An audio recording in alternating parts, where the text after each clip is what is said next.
क्या आप सबको पता है कि आज भी एक ऐसा मंदिर है और एक ऐसे भगवान है जिनको अपना बिजनेस पार्टनर लोग बनाना चाहते हैं और बनाते आ रहे हैं और फिर उसके पश्चात अपना हिस्सा उस मंदिर में जाके चढ़ाते हैं। नमस्कार, खमागनी, जय श्री कृष्ण। आप सबका स्वागत है स्टोरीज बाय श्रीजी प्रेम में। तो मैं बात कर रहा हूँ सावरिया सेठ की, जिनका मंदिर स्थित है मंडफिया गाँव में। तो उनकी कथा प्रारंभ होती है कुछ इस प्रकार से। तो ऐसा कहा जाता है कि सावरिया सेठ का जो ये विग्रह है उसे साक्षात मीराबाई ने भी पूजा था और ऐसा माना जाता है कि उस प्रतिमा को देखकर मीराबाई मंत्रमुग्ध हो जाते थे। तो संत दयाराम जब चित्तौड़गढ़ पधारे थे, उनके पास कुल मिलाकर 4 विग्रह थे सावरिया सेठ के।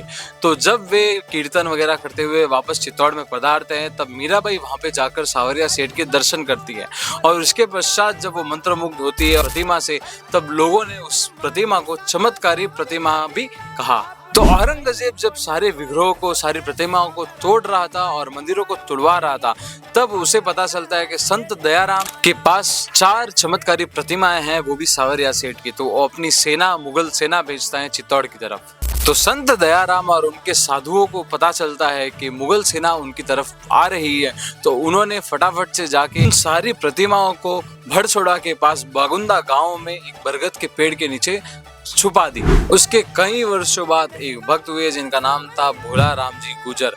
उनको स्वप्न में सावरिया सेठ ने दर्शन दिए और बताया कि मेरी प्रतिमाएं इस जगह पर रखी गई है, आप जाकर निकाल लीजिए। भोला राम जी अपने गांव वालों के साथ जाते हैं और उस जगह से प्रतिमाओं को बाहर निकालते हैं। उसके पश्चात गांव वालों ने मिलकर 3 जगहों पर उन विग्रह की स्थापना की। तो बगसोड़ा, बागुंदा और मंडफिया में स्थापित होते हैं श्री सावरिया सेठ जी।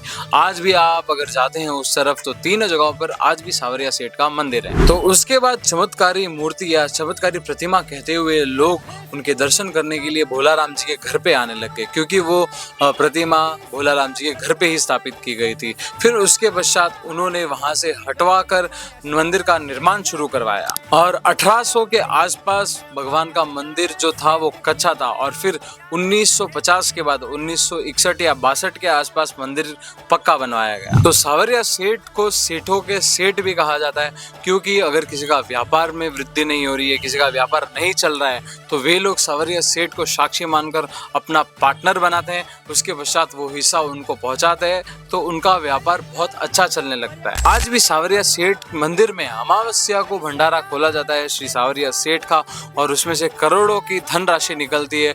उसके पश्चात वहां पे चांदी, सोना किलो में चढ़ता है। मतलब आप सोच सकते हो कि उस मंदिर का क्या चमत्कार रहेगा।